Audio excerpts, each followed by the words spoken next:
Hello everyone, welcome back to our channel. তো তিনটে মিষ্টির মধ্যে আমার সবথেকে বেস্ট তো ছানা পোড়াটাই লেগেছিল, আর বাকিগুলো আমার অত্যাধিক মিষ্টি লাগছিল।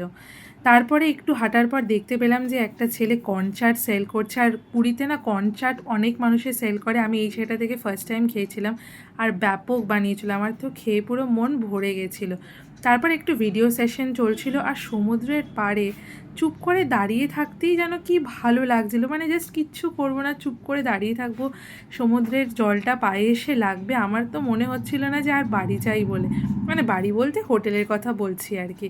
তো ওখানে অনেকক্ষণ দাঁড়িয়ে সময় কাটিয়ে জলের সাথে খেলেছি, বেশি খেলিনি, আবার ঠান্ডা লেগে যাবে, তো একটু একটু পা তো ভিজিয়েছি। তারপর দেখা হয়ে গেছিলো ভাই আর ছুটকির সাথে, ওদের সাথেও বসে একটু গল্প টল্প করে নিয়ে তারপরে আমরা সবাই মিলে চলে যাই হোটেলেই আজ রাতের ডিনারটা সারি। তো that is it for day 1। তোমাদের কেমন লাগলো ডে 1-এর মিনি ব্লগগুলো অবশ্যই জানিও।